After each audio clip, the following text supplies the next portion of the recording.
Break میں ہمیں join کیا ہے زاہد سعید صاحب نے. آپ ایگزیکٹو ممبر ہیں پاکستان فارماسیوٹیکل مینوفیکچررز ایسوسی ایشن کے. بہت شکریہ زاہد صاحب آپ کے وقت کا. آپ سے بھی گفتگو کرتے ہیں.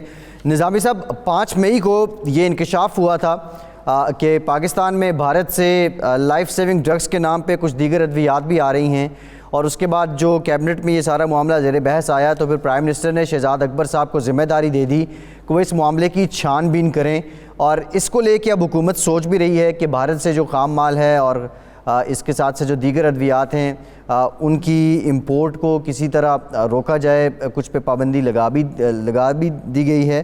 لیکن اب معاملہ یہ ہے جو پاکستان میں جو مینوفیکچررز ہیں فارماسیوٹیکل، ان کے بھی کچھ تحفظات ہیں.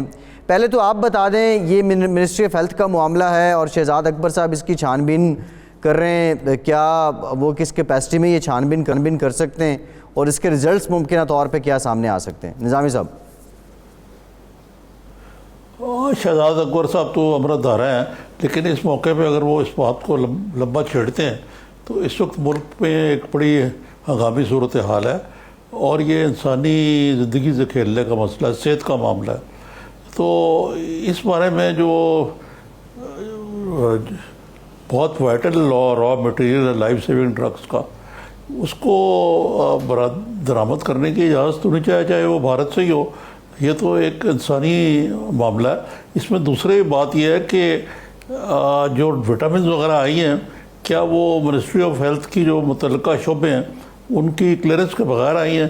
تو میرا خیال ہے کہ یہ بات جو ہے پاکستان کی جو ڈرگ مینوفیکچررز کی ایسوسی ایشن ہے، ان کے جو مدار المعام ہے زاہد سعید صاحب، ان سے پوچھیں. زاہد صاحب السلام علیکم. وعلیکم السلام.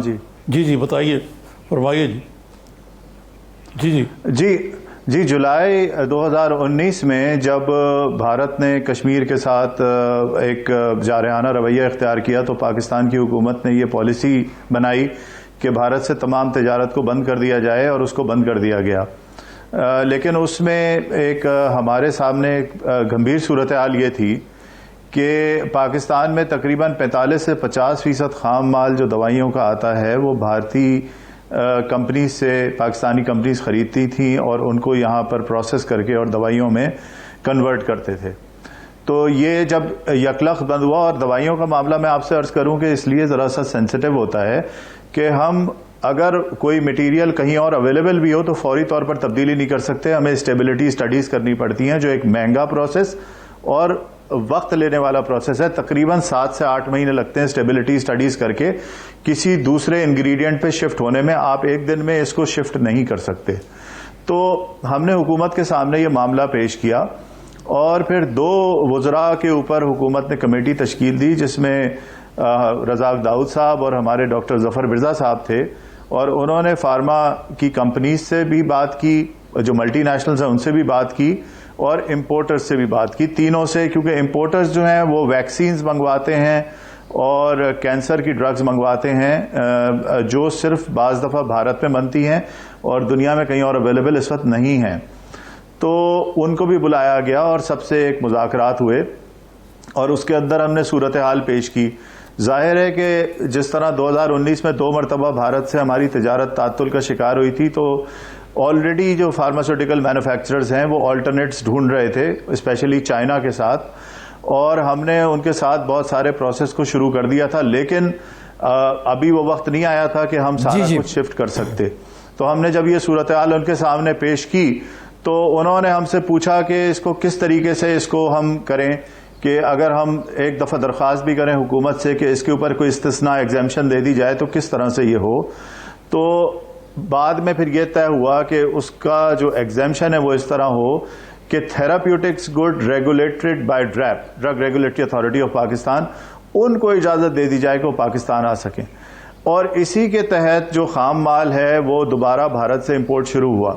اچھا، آپ کو نظامی صاحب میں ایک بات یہ بھی بتاؤں کہ اس دوران کے اندر، یعنی ستمبر اکتوبر سے یہ دوبارہ کام شروع ہوا، اور اب تک کووڈ کے آنے تک تقریباً 10 سے 15%، یعنی اگر 50% ہم بھارت سے پہلے مال لیتے تھے تو 15 سے 20% اب چائنا کے اوپر ہم شفٹ کر چکے تھے اس دوران میں، اور اب 30 سے 35% بھارت کے اوپر ہمارا انحصار رہ گیا تھا، اور یہ بتدریج روز بروز کم ہو رہا ہے۔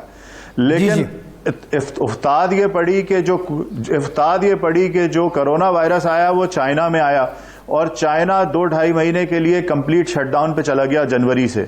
تو ہم نے جو چیزیں شفٹ کی تھیں کہ یہ میٹیریل ہم چائنا سے لیں گے، چائنا وہ دینے کے قابل ہی نہیں رہا، اس لیے کہ وہاں پر وبا آ گئی پہلے، اور چائنا جنوری سے مارچ تک کمپلیٹ شفٹ ہو گیا۔ نتیجتاً ہمیں دوبارہ بھارت کی طرف رجوع کرنا پڑا ان چیزوں کے لیے، کیونکہ چائنا اور بھارت کے علاوہ کہیں اور ملتی نہیں ہے۔ تو اب اس مجبوری کے اندر ہم وہاں گئے، اور آپ نے یہ دیکھا کہ پاکستان کے جو مینوفیکچررز ہیں فارماسیوٹیکل کے، انہوں نے اس چیز کو انشور کیا کہ باقی چیزوں کے بارے میں تو یہ شکایات آئیں کہ وہ بازار سے غائب ہو گئیں اور ان کی بلیک مارکیٹنگ ہوئی، لیکن نہ کوئی دوائی الحمدللہ اس 4 مہینے میں جو پینڈیمک کا ہے، نہ کوئی دوائی شارٹ ہوئی ہے، نہ کسی دوا کی قیمت بڑھی ہے۔ اچھا زاہد صاحب، یہ تو آپ بات کر رہے ہیں، دوسرا آپ کا ایک موقف یہ بھی ہے کہ اگر سر دست اس وقت بھارت سے خام مال پہ یا ادویات لانے پہ پابندی آ جاتی ہے تو جو پاکستان کی سپلائی چین ہے، اگر پاکستان ایکسپورٹ بھی کر رہا ہے، ڈومیسٹک بھی اور انٹرنیشنل بھی، وہ بھی متاثر ہوگی۔ تو آپ کو اس کا حل کیا نظر آتا ہے؟ اور یہ جو انکوائری ہو رہی ہے، چھان بین ہو رہی ہے، اس سے کیا فارماسیوٹیکل مینوفیکچررز بھی متاثر ہو رہے ہیں کسی حد تک؟ دیکھیے، انکوائری تو جس چیز کی چاہے حکومت کروائے اور وہ کروانے کی مجاز ہے، اور ہمیں اس میں کوئی اعتراض نہیں ہے، لیکن معاملہ یہ ہے کہ یہ ایک بالکل کلیئر معاملہ ہے۔ اچھا، ایک جو یہ ابہام ہے نا، میں اس کو ضرور کلیئر کرنا چاہوں گا کہ جی وائٹامنز آئی ہیں۔ میں آپ کے سامنے مثال پیش کرتا ہوں، ایک وائٹامن ہے جس کا نام ہے فولک ایسڈ، بہت ہی سستا اور بہت عام سا وائٹامن ہے، لیکن وہ بنتا وہاں پر ہے۔ اچھا، اس فولک ایسڈ کو اگر آپ ایکسپیکٹنگ مدرز کو نہ دیں تو بچے سٹنٹڈ پیدا ہوتے ہیں، بہت 90% خطرہ ہوتا ہے کہ بچے کے اندر کوئی کمی رہ جائے گی، اس لیے 9 مہینے تک ماں کو ایک گولی روز کھانی ہوتی ہے، ایکسپیکٹنگ ماں کو۔ اسی طریقے سے وائٹامن B1 ہے، کہنے کو تو وہ وائٹامن ہے، لیکن بیری ڈیزیز میں اگر وائٹامن B1 اویلیبل نہ ہو تو پیشنٹ فوت ہو جاتا ہے، اس کا سروائیول نہیں ہو سکتا۔ تو وائٹامنز جو ہیں وہ صرف طاقت کی چیز نہیں ہے، بلکہ اپنی جگہ پہ وہ تھراپیوٹک چیزیں ہوتی ہیں، اور ان کے خام مال یہاں امپورٹ ہوئے ہیں اس لیے کہ وہ تھراپیوٹک گڈز میں یوز ہوئے ہیں۔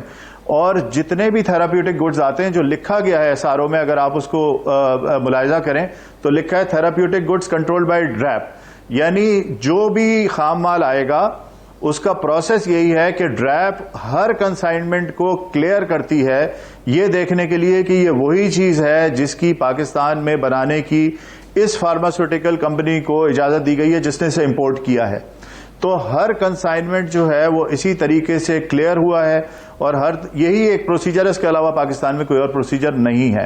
لیکن میں یہ ضرور کہنا چاہوں گا کہ اس وقت کیونکہ ایک ٹربولنس ہے انٹرنیشنلی، آپ دیکھ رہے ہیں کہ امریکہ کے صدر کو بھی کہنا پڑا ہے کہ ایک خاص دوا جو انہوں نے بھارت کو کہا ہے کہ وہ ان کو فراہم کریں۔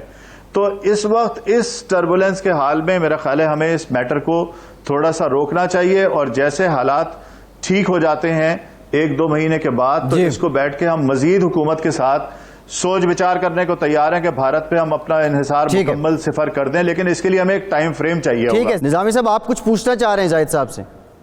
جی زاہد صاحب، میں پوچھنا چاہ رہا تھا، چاہے یہ جن کو وٹامن کہا جا رہا ہے یا so called life saving drugs ہیں، آپ نے بتایا کہ وٹامنز بھی لائف سیونگ ہیں، یہ سب کچھ جو ہے یہ ڈرگ ریگولیٹری اتھارٹی اور جو متعلقہ ادارے ہیں ان کی باقاعدہ منظوری سے یہاں پہ امپورٹ ہوا ہے یا نہیں؟ ایسا نہیں ہے؟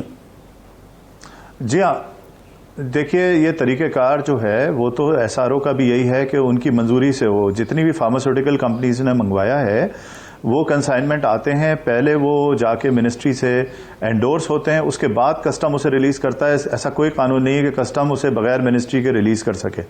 تو ہماری اطلاع کی حد تک تو یہ مکمل طور پر ڈریپ کے کنٹرول میں ہے، ministry of national health services کے کنٹرول میں ہے یہ سسٹم۔ اگر اس کی خلاف ورزی کہیں ہوئی ہے تو ہمیں اس کا علم نہیں ہے۔ جی، تو اس کا مطلب ہے کہ پھر یہ میری سمجھ میں یہ بات نہیں آئی کہ انکوائری پھر کس چیز کی حکومت کر رہی جب انہوں نے خود ہی منظوری کی دی ہے، اور آپ جو بتا رہے ہیں کہ اس میں کوئی ہیرا پھیری بھی نہیں ہے، کوئی پروفیٹیرنگ بھی نہیں ہے، تو اس موقع پہ یہ تو پھر ایسی ہی ایک قسم کی